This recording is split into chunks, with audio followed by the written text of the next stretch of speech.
Can we get a 10,000? Can we get a 10,000? Yeah. Low, it's a quiet storm by its nature. A fool's trade is hating. Concerned about it, I ain't even owed a favor. I'm just building with the stakers. The land for the fivers. Hex for the flicks. Yeah, that's 6 out of rider. But I thought I told you yesterday. What's going on, folks? It is your boy, High Noon Crypto himself, here with another episode. I think we're on episode 11 now, which is amazing to me, in my opinion, because I never thought it would get this far into it. But, as usual, I'm just here trying to give some thoughts and opinions. And since my last episode, a lot has happened. A lot has happened in a short time frame. I've purposely not recorded, even though I wanted to. I wanted to record when Icosa launched. I wanted to record when Richard did the Fresh and Fit interview. I wanted to record when Conrad Zen dropped his coin. Just a bunch of different things, but I purposely chose to hold off on it. There was a lot happening, and you know, just wanted to kind of really gather my thoughts and my opinions and formulate an episode and just try to come as I usually do these episodes. I just try to come with a quote unquote real life experience. I don't really like to do too much factual data. I mean, I know with the last one, I did some research for the first time on the ETH 2.0 and the ETH potential proof of work fork and learned a bunch of stuff, but usually that's not my style.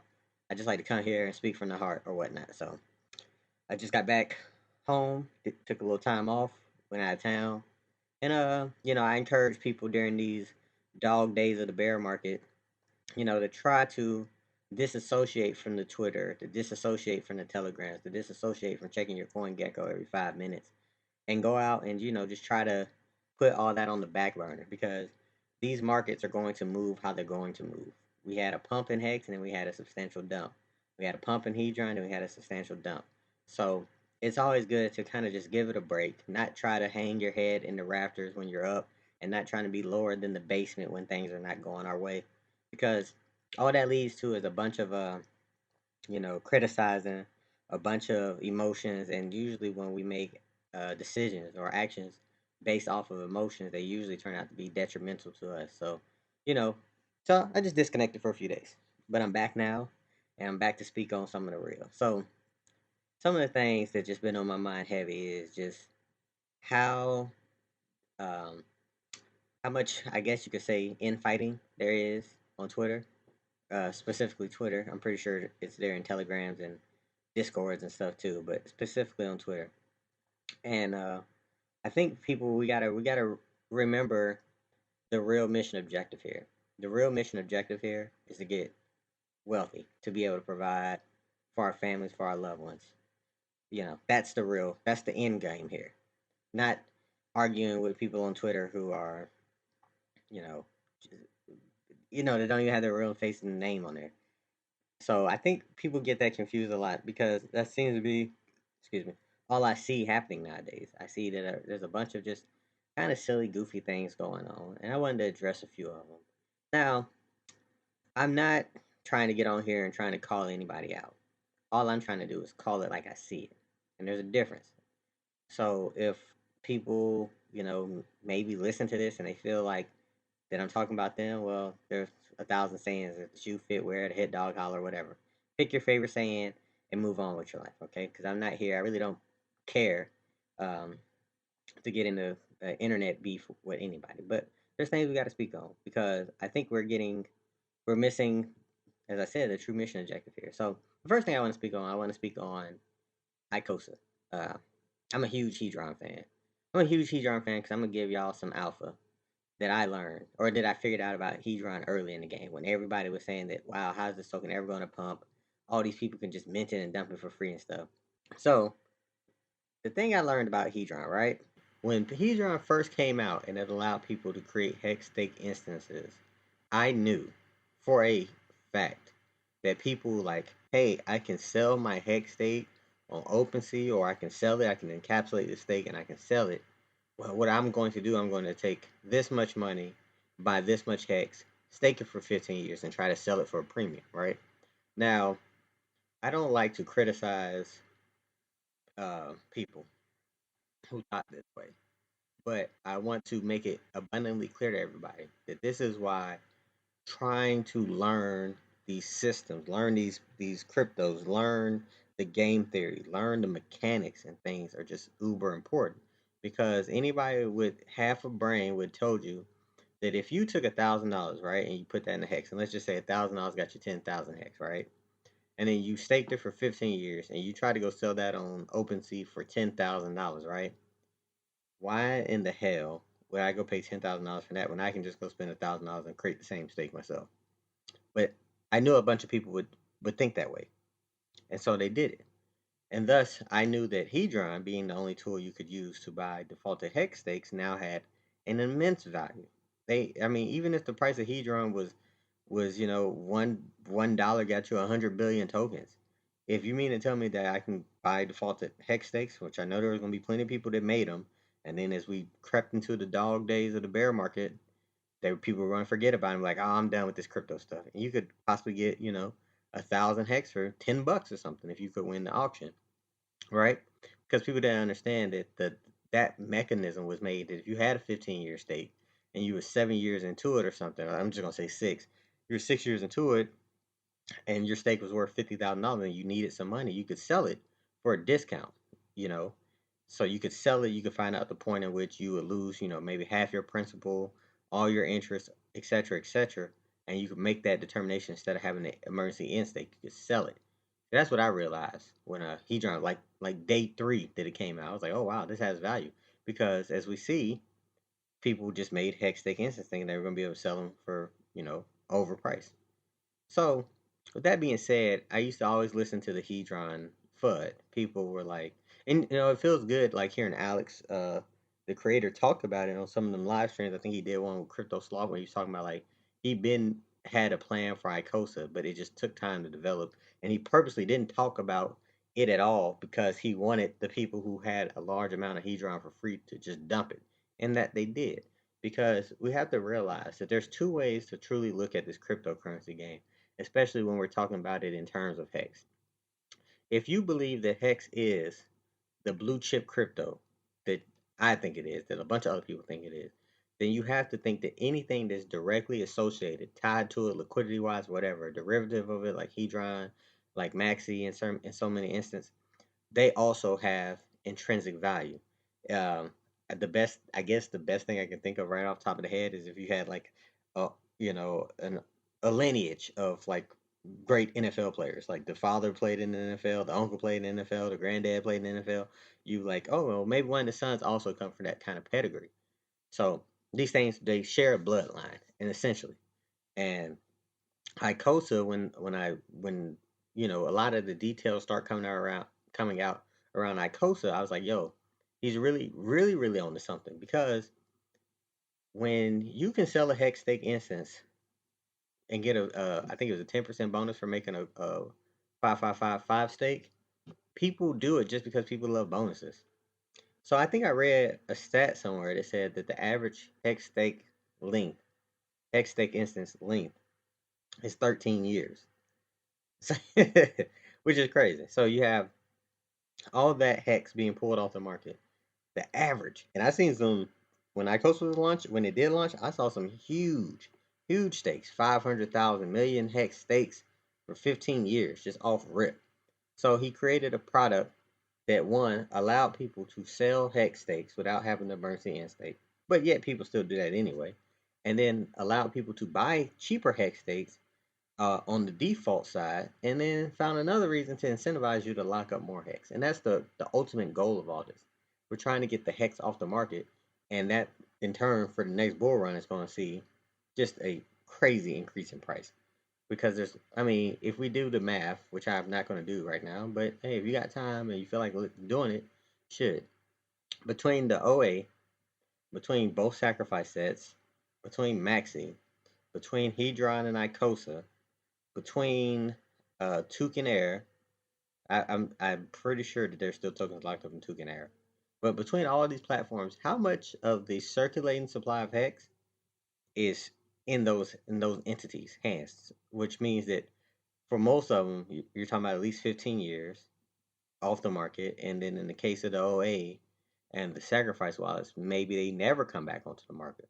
So you see just a drastic reduction in the actual circulating supply, which then allows for us to see crazy price moving upwards, right?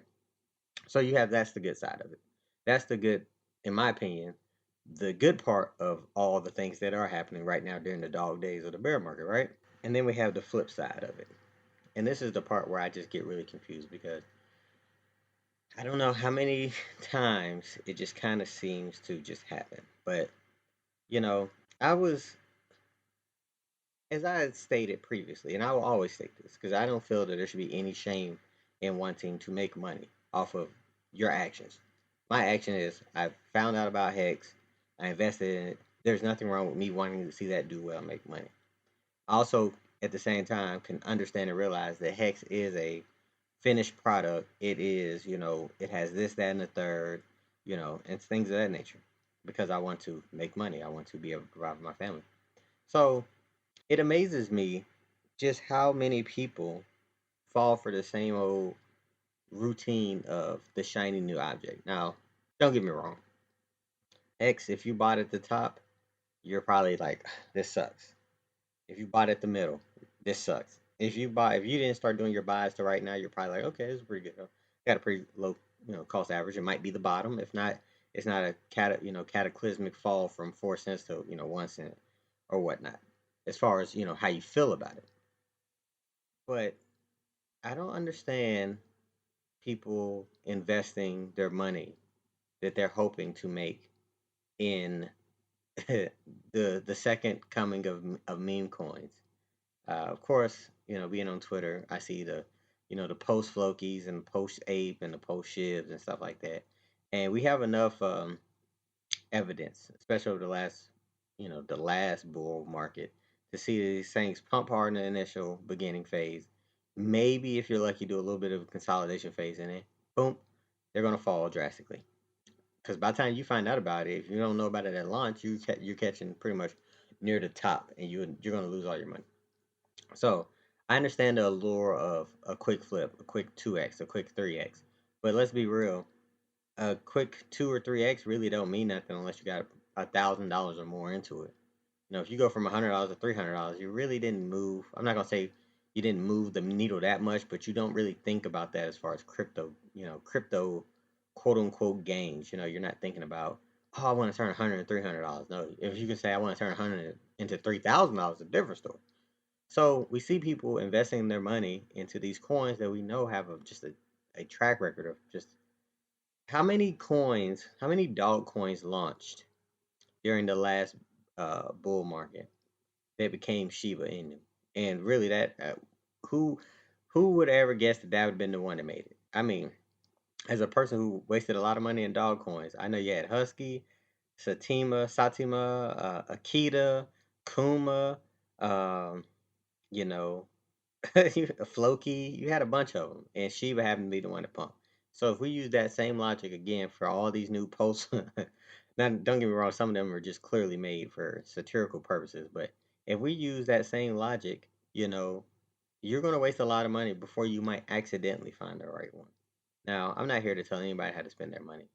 I'm just here because I'm tired of seeing people complain about these things. I'm tired of, you know, I'm not going to be one of those crypto purists, like how they say baseball purists and be like, you should only invest in this thing or this thing. I just try to look at things from a practical standpoint. The only time I ever want to put money into a joke is if I'm going to a comedy show. I don't buy if I came and I tried to sell you a car and I said, "Yeah, man, I built this car in the afternoon as a joke, as a meme." Would you buy it? Would you feel comfortable putting your future, your safety in the hands of something that I said I built as a joke or meme for funsies? I wouldn't. I wouldn't buy a house. The builder said, "Yeah, we saw all these other houses being built, and we thought, well, why don't we make a silly house?" So we did it. Is that And when I put in those kind of perspectives, it kind of shines a new light on it because I get it.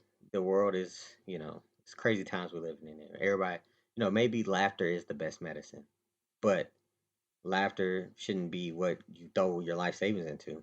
I was, looking at the post Doge coin um, before I got on here, just kind of just keeping track on it. And I'm not gonna bash those guys who made it because they did in reality they gave it away for free. Now you could choose to have bought it, but in reality they did give it away for free. So they tried a different pitch, but it's like they kind of take themselves too serious or whatnot. It comes off that way, especially since they're marketing themselves as a meme coin, as a joke. Uh, but I just think about the people. It just fell from what I think like $9 is now like around three something the time of this recording, and it's like a lot of people definitely bought in at 9. They fell into the same rhetoric that people have fallen into all last year with all the other meme coins, and it's just it's kind of amazing to see. It really is how we keep on you know taking money from the things that are proven. Hedron is ridiculously cheap right now, and I think that has more potential than a lot of other coins on the market, just because of what I said. It could be used for early. So even if you bought it and it never did price appreciation, just you holding a few 100 million coins or whatnot could allow you to buy a cheap hex stake with a old T share rate or whatnot. So why would you invest in a copy of a meme coin? Why would you invest in a Safe Moon copy of a copy that Conrad Zen launched? Um, I've been off the Twitters the last few days, right? But the one thing I did notice and I did see before I took my little vacation was that Conrad was not hacked and he was launching a coin that was apparently a piss poor copy of Safe Moon. Now, a good friend of mine discovered Conrad for me. He sent me the video when I was trying to onboard a lot of people in the Post X and stuff, and he said, "Hey man, I watched this guy live stream, and he's pretty good. He's pretty cool old dude, right?" And so I checked him out, and I was impressed. I actually enjoyed listening to his opinions and things of that nature. And I watched a few of his old live streams, and I was like, "Yeah, this is good, solid information." So it's really perplexing to see him after he brings the creator of Hedron on and pretty much actually people are saying he fudded Alex. He really didn't. It was a great live stream. He told him that he appreciated the free money, but he wasn't going to use Hedron because he felt it took away from the spirit of Hex. Now, as I always say, I'm not a Richard Hart maximalist. I'm a Richard Hart realist. I'm not a Hex maximalist. I'm a Hex realist. I thought that was kind of a silly thing to say because I saw nothing but people had this insane idea that folks were going to like circumvent the emergency end stake and we wouldn't get no bump and payout per day and stuff. But as we see that there's still a lot of people that still do all that crap. They still emergency end stake. They're still nuking their accounts. So I never once thought I'd take away from the hex spirit, the spirit of hex, because I mean I only mint native stakes. I don't mint HSIs, and it's not because I don't trust it. It's just because I don't want the temptation, especially considering that most of my stakes are for like nieces and nephews and stuff. So, but he brought him on. And he kind of was like, yeah, I appreciate the free money, but all the rest of this can go kick rocks. Appreciate it. And then he launches a coin with and a poor rollout. Nobody can get in touch with the guy and stuff. And it's just like, I don't want to speculate on what was his purpose and reasoning behind it. I know he did say he had some exposure to Celsius. I don't want to just come out and say that those two things could be related, but it just seems odd. It seems really odd that that has happened. But then again, as I said, what are we putting our money in, people? Are we putting it in peas in? Are we putting in just because it's low, got some zeros it could eat? You know, we can't be this desperate. We can't be this thirsty for a quick 1 or 2x. Because more times than not, and I say this just from experience, more times than not, even if you won 2x on post Dogecoin, even if you won 2x on post Shiba, even if you 1-2x on post Floki, all it's gonna take is one time, and you're gonna 99% loss on that. And all that work you just did, aping in and out of coins, you're gonna lose it because that's just how we are as humans. We all like to believe that if we were Tony Montana and in the Scarface, we never get to the point where they're coming in and you know, coming in to kill me. We always think that, hey, I'm gonna get out the drug game right before the bad stuff happens. I'm gonna get out of this right before it all falls apart. I'm gonna get out of this pump and dump coin before the dump. And as we see with rugs, not often are they elusively fast, they're also elusively unsuspecting. And that's how rugs happen all the time. So, um, just stay vigilant. One of my favorite lines is from the urban street poet 50 Cent, where he says, "Don't be a statistic, my jewels from the district." And what that means to me is, hey, what I got is valuable. Don't try to come take it from me, or you will be a statistic. And I'm not going to say what kind of statistic he was referring to, but I think you can infer that on your own.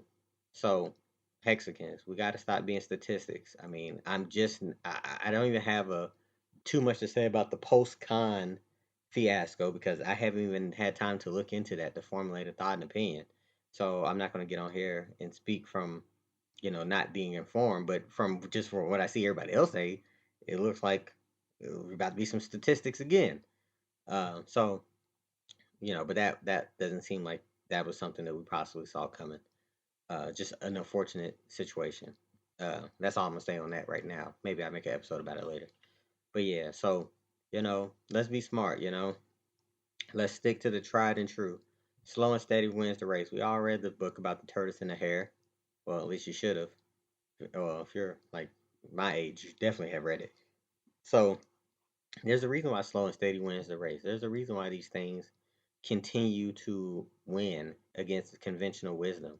You know, every now and again, some outlier comes and takes over, but most of the time, usually the prototypical things that are built to last, they usually last and they usually do it. And right now, Hex is at like 4 cents at the time it's recording. We get back to all time high. That's like what, a 12x from now? So you're talking about $1,000 and the $12,000. I don't think that you're gonna catch a 12x on any one of these meme coins anytime soon. Um, and if you do, that means that the bull market is back and everything is doing 12x's. So just kind of keep that in mind. But that's enough of me preaching to y'all. Hopefully, these words ring true, and hopefully we can stop all the infighting and stuff. And we can just continue to be better. Better because we are better. We're a better community. We're smarter. We have actual real things going on over here, and silly Twitter beefs is kind of just it's a distraction. It's a waste of our time. We like to consume uh, content as people nowadays, but let's make sure that the content we put out there is actually not only entertaining, but it's actually useful and helps facilitate the growth. So, besides all that, I'm gonna go ahead and wrap this up. Y'all stay blessed. Y'all stay beautiful. I'm out. I'm out.